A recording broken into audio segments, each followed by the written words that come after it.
गणेशाय नमः। नमस्कार, मैं अविनाश सिंह। आज हम बात कर रहे हैं, यदि आपके थर्ड हाउस के स्वामी तृतीय भाव के स्वामी अष्टम भाव में हो तो क्या परिणाम होता है आपकी कुंडली में यदि ऐसे योग बने हैं।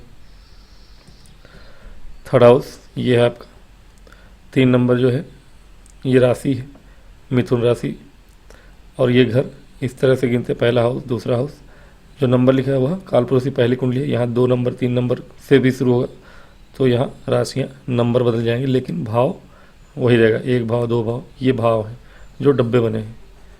ठीक है, मैं हर वीडियो के शुरू में बता देता हूँ ताकि नए जो लोग देखने वाले हैं उन्हें कन्फ्यूजन ना हो।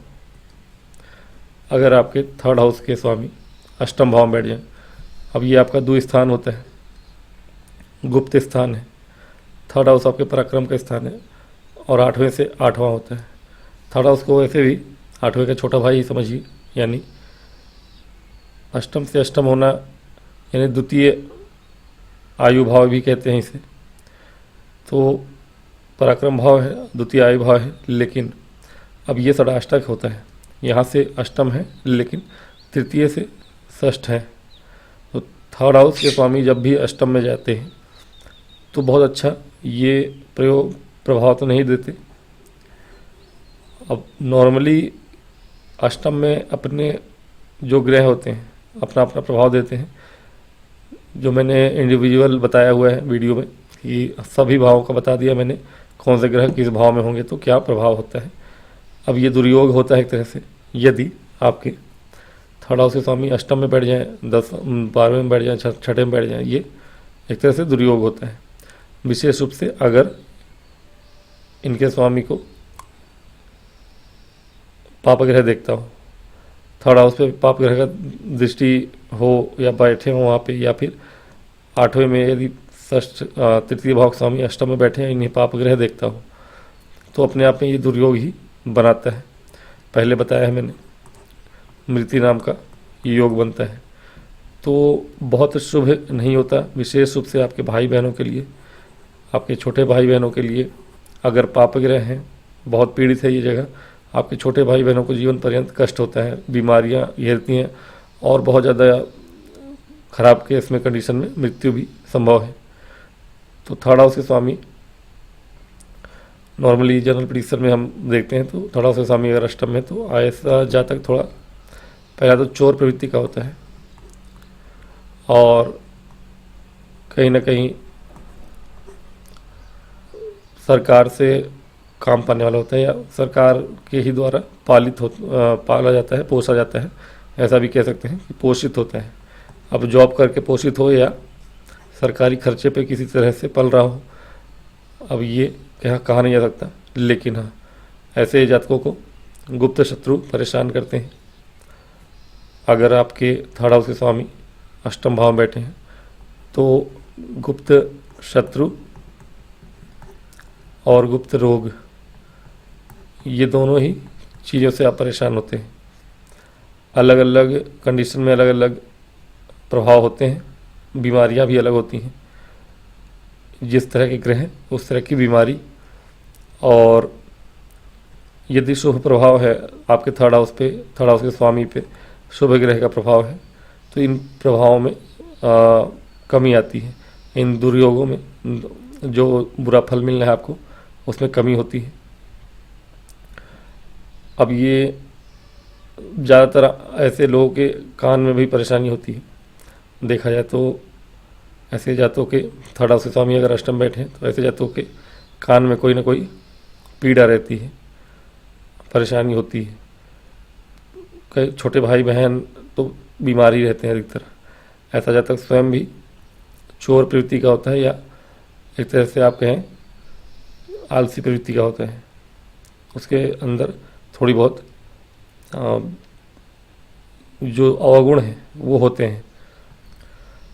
थर्ड हाउस के स्वामी आपके अष्टम में, हालांकि बहुत सारे बुरे शब्द मैं उपयोग कर सकता हूँ, बोलना उतना शुभ नहीं लगता, लेकिन हाँ ये तरह से दुर्योग ही लाता है। कुछ चीज़ अच्छी होती, मान लीजिए बालपन में यदि अष्टम में है आपके थर्ड हाउस के स्वामी, बालपन में आप सुखी होते हैं थोड़ा, लेकिन बाद में चल के दुखी होते हैं। जीवन में चल के आगे आपको बहुत सारी, आप स्वयं ही कुकर्मा हो जाते हैं, आपका पराक्रम जो होता है वह हीन हो जाता है, निर्लज होते हैं ऐसे व्यक्ति, थोड़ा समाज में कुकर्मों की तरफ ज़्यादा प्रवृत्त होते हैं, ऐसा देखा जाता है। अब एक केस है कि मान लीजिए कि इन दोनों के स्वामी एक ही हों, कन्या लग्न है आपका, 8 नंबर यहाँ लिखा है, 1 नंबर यहाँ लिखा है, अब इन दोनों के स्वामी एक ही हैं, तब यहाँ पे बात अलग हो जाएगी। और भी कुछ योग बनेंगे, मैं बता देता हूँ सबके विषय में, लेकिन सच्चाई ये है, कुछ योगों को छोड़ दें, कुछ लग्न को छोड़ दें, जहाँ ग्रह उच्च नीच के या एक दूसरे के ही स्वामी हैं, उसको अगर छोड़ दें, या बुध अष्टम में थोड़े अच्छे होते हैं, मंगल चूँकि पराक्रम भाव के कारक हैं, और अगर मैंने जो बताया 8 नंबर यहाँ लिखा हो, 1 नंबर यहाँ लिखा हो, मंगल यहाँ बैठे हों, हालांकि फिर बीमारी देते हैं, गुप्त रोग देते हैं, थोड़ा प्रभाव कम होता है क्योंकि अष्टम के भी स्वामी हैं, लेकिन फिर भी थर्ड हाउस के स्वामी आपके अष्टम भाव में बैठेंगे तो आप स्वयं जातक भी और जातक के यदि छोटे भाई बहन हैं वो भी जीवन पर्यंत बीमारियों से परेशान रहते हैं, गुप्त बीमारियों से परेशान रहते हैं, गुप्त शत्रुओं से परेशान रहते हैं। गुप्त कर्मा ही होते हैं एक्चुअली, ऐसे लोग ज़्यादा बोलते भी नहीं हैं, इनके अंदर थोड़ी सी स्वभावतः बातों को छुपाने की आदत होती है ऐसे जातक जो होते हैं। अगर सरकारी फील्ड में है, सरकारी नौकरी तो करते हैं ऐसे लोग, क्योंकि दास वाला जीवन ही जीते हैं। अब पूर्व जन्म में जिसे दास कहते थे, आज के युग में उसे नौकरी का नाम देते हैं। आप नौकरी से पैसा मिलता है तो, और गवर्नमेंट के नौकर हैं तो ज़्यादा अच्छा है, तो राजा के दास हुआ करते थे, उसी प्रकार आज गवर्नमेंट जॉब में है अगर आप, तो आप वही समझिए। तो ये आज के युग में तो शुभ माना जाता है, लोग गवर्नमेंट के सर्वेंट हैं, आपको नौकरी मिलती है। लेकिन हाँ, अगर अष्टम भाव में है, आपका पराक्रम IB वगैरह में है, आप खुफिया विभाग में है कोई, तो इस तरह के जॉब में आप हो सकते हैं। तो वो एक तरह से आज के युग में वो अच्छा भी है, उसे शुभ दृष्टि से देखा जाता है। पूर्व जन्म में, पूर्व के काल में, युग में ऐसे अच्छा नहीं माना जाता था इसको। आज के युग में बहुत सी चीज़ें बदल गई हैं। जब ये शास्त्र लिखे गए थे उस युग में इन चीज़ों को सही नहीं माना जाता था। आज के युग में ये बहुत ही सहज हो गया है, नॉर्मल हो चुका है। बात कर लें, मान लीजिए कि यहाँ 1 नंबर लिखा है, 2 3 4 5 6, अब ये कन्या राशि है, कन्या राशि में मंगल बैठे हैं। अगर किसी प्रकार बुध इनको देख रहे हों या बुध यहाँ बैठ जाए, स्थान परिवर्तन कर लें, तब एक बार को आप कि जीवन में थोड़ी राहत मिलेगी। लेकिन अगर ऐसा नहीं है तो ये आपको बहुत कष्टमय होगा। शत्रु राशि में पहली बात तो मंगल, और दूसरी चीज़ कि मंगल का अष्टम में होना वैसे भी शुभ नहीं माना जाता, चोट चपेट लगना होता ही है जातक को। और ऐसा जातक वैसे भी बहुत ज़्यादा स्वभाव से क्रोधी होता है। अष्टम में है, तृतीय तो पराक्रम से, हालांकि कारक है पराक्रम भाव के मंगल, लेकिन अष्टम में है। अब ये अल्पायु भी बनाते हैं लोगों को, और अल्पायु के साथ साथ हमेशा चोट चपेट एक्सीडेंट का खतरा बना ही रहता है ऐसे लोगों को। गुप्त बीमारियां, इनको गुप्तांगों से जुड़ी हुई बीमारियां, बवासीर वगैरह, पाइल्स वगैरह की समस्याएं होती हैं। तो बहुत अच्छा तो नहीं कहूँगा मैं, अपने छोटे भाई बहनों से इनका रिश्ता सही नहीं होता। छोटे भाई बहन इनके क्रूर प्रवृत्ति के भी होते हैं, किसी मामले में अच्छा नहीं है मैं कहूँगा। हाँ, अगर जॉब है, सरकारी नौकरी कर रहे हैं, गुप्त विभाग में है, खुफिया विभाग में है, तो अच्छा है। अगर शुभ ग्रहों की दृष्टि पड़ रही हो यहाँ पे किसी भी प्रकार से, तो मैं समझता हूँ कि ये हो सकता है कि आपके लिए उत्तम हो थोड़ी बहुत, लेकिन आमतौर पे ये कष्ट देता है जीवन में। अब अगर 2 नंबर यहाँ लिखा है, 3 4 5 6 7, अब स्वराशि के शुक्र यहाँ बैठेंगे तो ये फिर भी ठीक है, शुक्र का यहाँ होना। हालांकि अष्टम में शुक्र थोड़ी सी परेशानी देते हैं आपको। अगर ये बिगड़े हुए हैं यहाँ पे तो नपुंसकता जैसी परेशानी, वीरहीनता देते हैं। लेकिन फिर भी आयु वृद्धि कारक बनते हैं। यहाँ सूर्य स्वराशि के हैं, शुक्र स्वराशि के हैं और शुभ ग्रह हैं, तो कहीं ना कहीं आपके जीवन में थोड़ी सी सहूलियत रहती है। अष्टम भाव संबंधी जो बुरे आपके प्रभाव हैं वो कम होते हैं, क्योंकि अष्टम से अष्टम भी ये स्वयं इन दोनों के ही स्वामी बनते हैं। जैसे कि मैंने कहा मंगल वृश्चिक राशि बनी हो कन्या लग्न में, अब यहाँ पे आपका मीन लग्न है, तो मीन लग्न के लिए भी ये अच्छा है कि सप्तम भाव में अष्टम भाव में आपके शुक्र महाराज हैं, आपकी आयु वृद्धि करते हैं, आपको रोगों से बचाते हैं, आपके छोटे भाई बहनों के भी बीमारियों में कमी आती है। हाँ, ये है कि थोड़ी बहुत आपके जीवन में हो सकता है कि बहुत ज़्यादा दिन आजकल शादियां विवाह लेट होती हैं, तो संतान उत्पत्ति के समय आपको समस्याएं हो सकती हैं। बाकी शुक्र का यहाँ स्वराशि का होना तो ठीक ही है। बात कर लेते हैं, अगर यहाँ 3 नंबर लिखा हो तो यहाँ आपके 8 नंबर लिखा है। अब यहाँ पे बुध महाराज शत्रु राशि में अवश्य हैं, लेकिन बुध का अष्टम में होना फिर भी ठीक माना जाता है, और बुध आपको दीर्घायु बनाते हैं अष्टम में, और संपूर्ण प्राप्ति होती है ऐसे जातकों को, गुणवान होते हैं ऐसे जातक, इनका फल अच्छा है। बुध का यहाँ पे अष्टम में फल अच्छा होता है, एक तरह से ये दुर्योग नहीं बनता, ठीक है ना। ये आपको 90% अच्छा ही फल देते हैं, बस पापी ना हो यहाँ पे बुध, किसी प्रकार से पाप प्रभाव में ना हो, किसी पापी ग्रह के साथ ना हो, या देखे ना जाते हो, अंश बल से भी ठीक हो, तो बुध यहाँ होने से आपको दिक्कत नहीं होती ज़्यादा, ठीक ही रहता है, भले ये शत्रु राशि में हो फिर भी। लेकिन यदि पापित हैं ये, तो फिर फल जो है अपोजिट हो जाता है आपका। अगर ऐसा नहीं है तो फिर समस्याएं नहीं होगी। अब यहाँ 4 नंबर लिखा है, अब ये थोड़ी सी पीड़ित चीज़ें हैं, चंद्रमा का अष्टम में होना, 5, 6, 7, 8, 9। अब चंद्रमा आपके धनु राशि है, अष्टम भाव में चंद्रमा अगर पक्ष बल से मजबूत नहीं है, धनु राशि में है ठीक है, गुरु अगर अच्छे हैं कुंडली में आपके, और चंद्रमा पक्ष बल से मजबूत है, पूर्णिमा के आसपास के चंद्रमा है, तब तो फिर ठीक है, उतना बुरा असर नहीं है चंद्रमा। फिर हालांकि अष्टम के चंद्रमा आपको अल्पायु बनाते हैं, लेकिन यदि ये चंद्रमा पीड़ित ना हो, बाकी के भी बहुत सारे योग होते हैं जो कि अल्पायु दीर्घायु बनाने में। चंद्रमा अब गुरु महाराज देख रहे हैं तब तो अच्छी बात है, लेकिन चंद्रमा स्वयं यहाँ पीड़ित होते हैं। ऐसे जातकों का मन हालांकि आध्यात्मिकता में ज्योतिष के तरफ रुचि रखता है, फिर भी कहीं ना कहीं कितने भी अच्छे चंद्रमा हो, अष्टम भाव में व्यक्ति थोड़ा विचलित होने वाला होता है।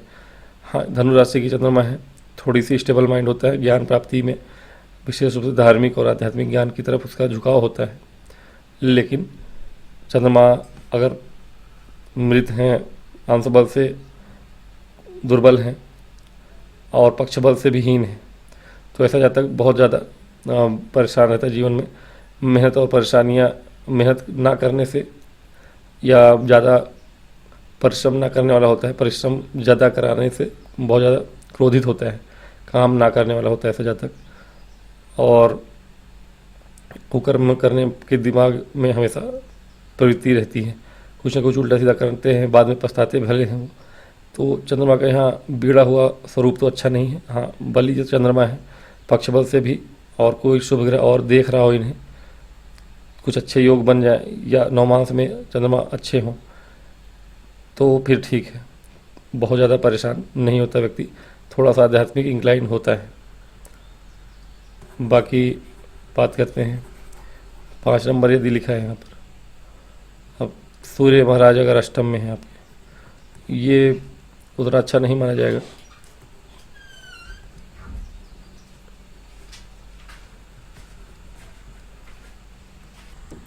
अब सूर्य मकर राशि में है, कहीं ना कहीं अब यहाँ पे सूर्य आपको बहुत ज़्यादा परेशान करने वाले होते हैं और बीमारियाँ देने वाले होते हैं, विशेष रूप से गले की बीमारी देते हैं।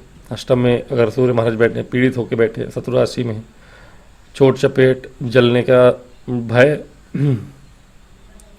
सब तरह की परेशानियाँ, गंभीर बीमारियाँ, गुप्त बीमारियाँ, ऐसा कुछ नहीं है जो ना देते हों। छोटे भाई बहन के लिए बहुत ज़्यादा ये मतलब कि परेशान करने वाला होता है। अगर सूर्य यहाँ पे और ज़्यादा पीड़ित हो जाए किसी तरह अंश बल से, शुभ ग्रह ना देख रहे हों, छोटे भाई बहन की मृत्यु तक करा देते हैं। तो कहीं ना कहीं सूर्य यहाँ ठीक नहीं है, बीमारियाँ देते हैं, गंभीर बीमारी दे सकते हैं छोटे भाई बहनों को। अष्टम में सूर्य का होना शुभ तो नहीं होता। हाँ, ये है कि आपको पिता की संपत्ति, पैतृक संपत्ति का लाभ हो जाए। उसके अतिरिक्त आपके कुटुंबियों से भी आपकी बनती नहीं है। काम करने की इच्छा जो होती है आपकी, अगर सूर्य अस्त हैं, सूर्य अस्त नहीं है, सूर्य पीड़ित हैं या अंश बल से मृत हैं या मान लीजिए कि वृद्ध हैं, तो कहीं ना कहीं इनकी अवस्था सही नहीं है। अस्त तो नहीं होते सूर्य, दूसरों को अस्त करते हैं। हाँ, ये अस्त होते नहीं हैं, लेकिन इनकी अवस्था अगर सही नहीं है तो ये समझिए कि आपके छोटे भाई बहनों के लिए बिल्कुल अच्छा नहीं है, आपके स्वयं के लिए भी, आपके पिता के लिए भी अच्छा नहीं है। आपके पिता को भी परेशानी जीवन में हो सकती है। हाँ, पैतृक संपत्ति में भी आप अगर बिगड़े हुए सूर्य है तो वो पिता की संपत्ति, पैतृक संपत्ति भी आपकी विवादों में, कानूनी मसलों में फंस सकती है। तो सूर्य का यहाँ होना भी उतना उत्तम नहीं होता है। पैतृक संपत्ति अधिकतर विवादों में फंसी जाती है क्योंकि मकर राशि के सूर्य हैं। शनि कानूनी उलझनों में उलझा ही देते हैं पैतृक संपत्ति को। यहाँ 6 नंबर लिखा है। बुध अगेन यहाँ पे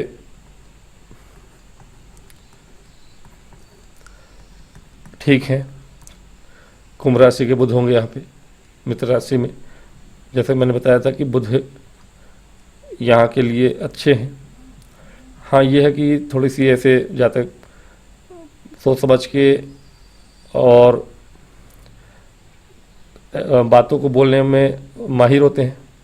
जहाँ जो चीज़ बोलना है वो चीज़ बोलते हैं, लेकिन बुध का अष्टम में होना सर्वथा अच्छा होता है। ऐसे जातक समाज में नाम, प्रतिष्ठा, धन, कीर्ति प्राप्त करते हैं, दीर्घायु होते हैं। तो बुध का ही प्रभाव यहाँ पे अच्छा माना जाता है। और मित्र राशि में तो और अच्छा है। पिछली वाली कंडीशन में वो शत्रु राशि में थे। यदि मीन यहाँ पे मिथुन है तो ये 8 नंबर यहाँ लिखा होगा, ये शत्रु राशि, लेकिन ये मित्र राशि थी, यहाँ 6 है तो यहाँ 11 नंबर लिखा है। कुंभ राशि में, मित्र राशि में थे। हालांकि कुंभ राशि में मित्र राशि जरूर होती है, लेकिन शनि का प्रभाव थोड़ी ज़्यादा होता है। तो शुक्र हो या बुध हो, कोमल ग्रह हैं, उनका असर जो होता है वो थोड़ी सी कमज़ोर पड़ने लग जाता है। थोड़ा शनि वाला प्रभाव आता है आपके पास। अब अष्टमें शनि है तो शनि का जैसा प्रभाव होगा वैसा जीवन में आपके ज़्यादा देखने को मिलेगा, बुध से अधिक प्रभाव देखने को मिलेगा। बात करेंगे अगर यहाँ पे 7 नंबर लिखा है, 8, 9, 10, 11, 12, अब यहाँ पे उच्च के शुक्र हो गए। तो ये कह सकते हैं कि शुक्र का यहाँ दोनों ही राशियों में होना, यदि यहाँ 2 नंबर लिखा है तो यहाँ पे 7 नंबर लिखा है। स्वराशि के शुक्र होते हैं। यहाँ तुला राशि बनी है तो यहाँ पे मीन राशि में शुक्र उच्च के होते हैं। तो शुक्र का यहाँ होना भी तृतीय सो के हर कंडीशन में नहीं, तृतीय सो के दोनों ही कंडीशन में शुक्र यदि यहाँ है तो अच्छे ही फल देते हैं, और इस कंडीशन में ज़्यादा अच्छे फल देते हैं। अगर तुला राशि पराक्रम भाव में बनी, हालांकि पराक्रम करने वाला होता नहीं है ऐसा, जब तक पराक्रम मतलब बुद्धि से पराक्रम कर लेगा, या फिर कहीं ना कहीं ऐसा जब तक जो होता है ज्ञान प्राप्ति तो करता है। शुक्र भी ज्ञान प्राप्ति कराते हैं, आध्यात्मिक ज्ञान, धार्मिक ज्ञान प्राप्ति करता है। ऐसा जब तक समाज से थोड़ा हट के चलने वाला भले होगा, लेकिन ज्ञान प्राप्ति करता है। ऐसे जब तक को भी सारी सुख सुविधाएं विरासत में ही प्राप्त हो जाती हैं।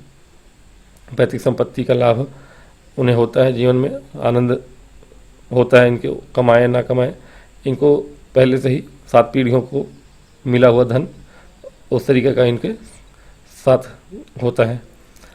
और उच्च के शुक्र हैं, थोड़ी सी काम वासना में थोड़ी सी लिप्त होता है ऐसा जातक, थोड़ी जातक या जातिका जो भी हो, पर पुरुषगामी या पुरुषगामिनी हो सकता है आदमी या पुरुष, ये थोड़ी सी संभव है।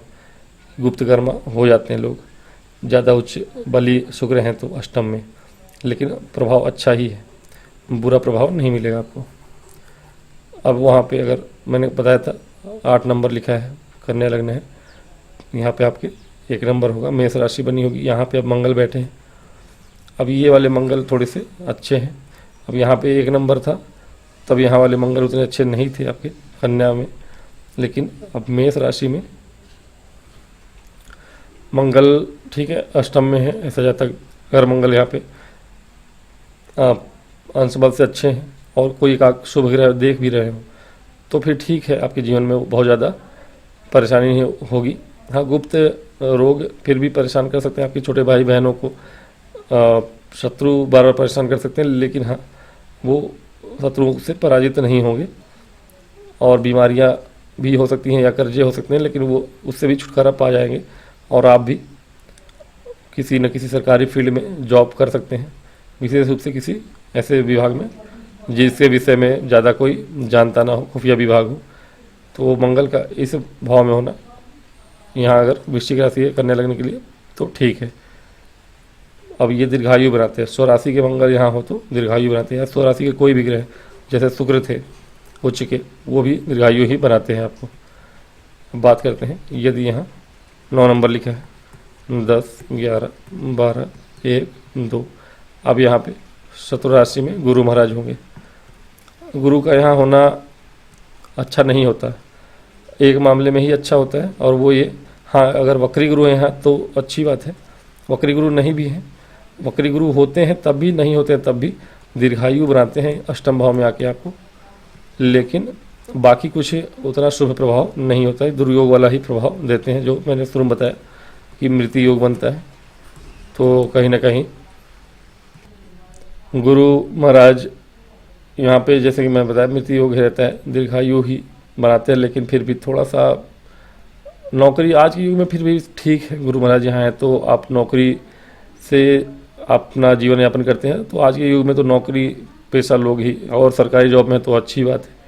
अब यहाँ बैठे गुरु 12 घर को देखते हैं, धन भाव को देखते हैं, अचानक से धन संपत्ति पैतृक संपत्ति का प्राप्ति कराना, चतुर्थ भाव को देखते हैं। तो यदि पीड़ित नहीं है बहुत अधिक तो धन संपत्ति की प्राप्ति अचानक से या पैतृक संपत्ति से आपको हो जाती है, लेकिन ऐसे जातक जो होते हैं थोड़े से दीन बताए गए हैं, निर्धन ही बताए गए हैं। अष्टम के गुरु जो है नहीं अच्छे बताए गए हैं, फिर भी गुरु ही हैं, अगर शुभ हैं, अच्छे हैं, बलवान हैं, अंश बल से अच्छे नवांश में है तो गुरु का प्रभाव उतना बुरा भी यहाँ नहीं होता, दीर्घायु तो बनाते ही हैं। तो इनका प्रभाव मिला जुला ही रहता है, मान के चलिए 50-50 है, आप डिपेंड करता है आपकी कुंडली के ऊपर कितने बली हैं कितने बली नहीं हैं। अगर देखें 10 नंबर यहाँ लिखा है, 11, 12, 1, 2, 3, यहाँ पे मिथुन राशि में शनि बैठे हों। शनि कहीं ना कहीं अब दीर्घायु तो बनाते हैं, लेकिन बाकी सारे इनके जो यहाँ पे होता है निर्धनता देना, परिश्रम बहुत कराना, बीमारियाँ देना, ये बहुत सारे, हालांकि यहाँ से बैठ के लाभ भाव देखते हैं तो अब कहीं ना कहीं अब यहाँ से अब ये चतुर्थ स्थान के भी स्वामी हैं, माता को भी परेशान करते हैं और धन संबंधी परेशानियाँ जीवन पर्यंत लगी रहती है, निर्धनता देते हैं। धन कमाने के लिए पैतृक संपत्ति हो तो फंस जाती है, मिलती है नहीं, हो तब भी नहीं मिलती, ना हो तो बात ही अलग है। तो शनि यहाँ बैठ के जीवन को थोड़ा सा कष्टमय बनाते हैं। अगर अष्टम में शनि है तो एक चीज़ है कि दीर्घायु बनाते हैं, लेकिन दीर्घकालिक बीमारियाँ भी दे देते हैं और छोटे भाई बहनों के लिए भी शुभ नहीं होते हैं, उन्हें भी बीमार करते हैं, शत्रुओं से परेशान करते हैं। तो शनि का यहाँ होना उतना भी शुभ नहीं है। अगर अच्छे शनि हैं, कारक हैं, अब यहाँ तो कारक नहीं होंगे 10 नंबर में, लेकिन अब 10 नंबर हो या 11 नंबर तृतीयेश हैं तो आपके लिए कहीं ना कहीं कारक नहीं होंगे। और अब कारक होते तो थोड़ी बहुत अच्छा फल मिल जाता है, क्योंकि कभी भी कारक ग्रहों का फल जो होता है वो थोड़ी सी अच्छा ही होता है। अगर आपकी कुंडली में कोई कारक ग्रह दो स्थान में भी बैठा हो तो ठीक है, उसके फल भी ठीक मिल जाते हैं, लेकिन यहाँ कारक नहीं है शनि तो उतना अच्छा फल देते नहीं हैं। और यहाँ पे यदि 11 है तो फिर 1, 2, 3, 4 यहाँ पे अब चंद्रमा को पीड़ित करते हैं शनि, यदि यहाँ पे बैठे हैं कर्क राशि में। अब चंद्रमा जहाँ भी होंगे वो स्वतः ही पीड़ित हो जाते हैं। और यहाँ भी फल इनका उतना अच्छा नहीं है। आपका मन परेशान रहता है जीवन पर्यंत, कड़े संघर्ष देखने पड़ते हैं, बहुत परिश्रम करना पड़ता है आपको जीवन में। आध्यात्म की ओर हालांकि झुकता है ऐसा जातक जो होता है, लेकिन धन के संबंधित जो धनेश हैं, धनेश होके 6-8-12 में बैठे हैं, तो निर्धन, ये भी आप एक तरह से दुर्योग ही बनाते हैं। ये सब दुर्योग जो बनते हैं ये जीवन में बहुत बाधा और कठिनाई देने वाले होते हैं। बाकी कुंडलियों में थोड़ी बहुत योग बन जाते हैं तो ये ज़्यादा पता नहीं चलता, लेकिन ये वही हैं जो 1 महीने खुश और 1 महीने दुखी वाले योग बनते हैं। तो ये इसी प्रकार का योग आपको देते हैं। तो शनि का यहाँ होना उतना शुभ नहीं है। हाँ, दीर्घायु बनाते हैं वो अलग बात है। उसके अतिरिक्त आपको दीर्घायु बना के और जीवन पर्यंत कष्ट देना, यही तो काम है आपको भोगने के लिए, यही कराते हैं शनि। अब 12 नंबर यहाँ लिखा है, गुरु महाराज यहाँ बैठे हैं 1 2 3 4 5 नंबर में। अब मित्र राशि में अवश्य है गुरु महाराज, फिर भी मैंने बताया गुरु का जो प्रभाव होता है वो है अपना प्रभाव देंगे ही देंगे, भले ही आपके। अब यहाँ थोड़ी सी दुर्योग विपरीत राजयोग भी बन जाता है। हालांकि यहाँ पे विपरीत राजयोग बनाते हैं गुरु, विमल नाम के राजयोग बन जाता है, थोड़ा बहुत इसका असर थोड़ा अच्छा हो जाता है। अन्यथा गुरु मैंने बताया था 50-50 देते हैं उस वाले योग में, यदि 9 नंबर यहाँ लिखा है तो। लेकिन इस मामले में थोड़ा सा 80-20 मान सकते हैं आप, ठीक है, 80-20 मान सकते हैं। फिर भी इन चीज़ों गुरु हैं, परेशान उतना नहीं करते। अष्टम भाव संबंधित या अष्टम से 12वें को भी देख रहे हैं, अपने ही भाव को, धन भाव को देखते हैं, पैतृक संपत्ति दिलाना, चतुर्थ भाव देख रहे हैं। ये सारी चीज़ें मिलती तो अवश्य हैं, अचानक से मिलती हैं जीवन में। पैतृक संपत्ति से प्राप्ति, धन संपत्ति या विद्या, आध्यात्मिक, ये सारी प्राप्तियां करवा देते हैं। चूँकि विपरीत राजयोग यहाँ बन रहा है, गुरु पीड़ित ना हो तो ये अच्छा ही फल देते हैं। तो 3rd हाउस के स्वामी का अष्टम भाव में होना अधिकतर ये अच्छा नहीं ही होता है। अधिक ग्रहों के साथ 2-3 योग अच्छे बन गए तो ठीक है, लेकिन बाकी सारे योग उतने अच्छे नहीं होंगे, थोड़ी बहुत परेशानियाँ देते ही हैं। तो आप भी अपनी कुंडली में चेक करिए कि कौन से ग्रह यहाँ बैठे हैं। जो अच्छे वाले होंगे तो अच्छी बात है, नहीं होंगे तो थोड़ी सी जीवन वैसा ही आपका होने वाला है। उसकी जो ग्रह यहाँ बैठ के परेशान करने वाला है उसके उपाय आप कर लें, उस ग्रह से संबंधित उपाय कर लें। आज की वीडियो में इतना ही, मिलूंगा नेक्स्ट वीडियो में, तब तक के लिए मुझे आज्ञा दें। यदि वीडियो पसंद आए तो लाइक करें, सब्सक्राइब करें। ओम गणेशाय नमः। नमस्कार।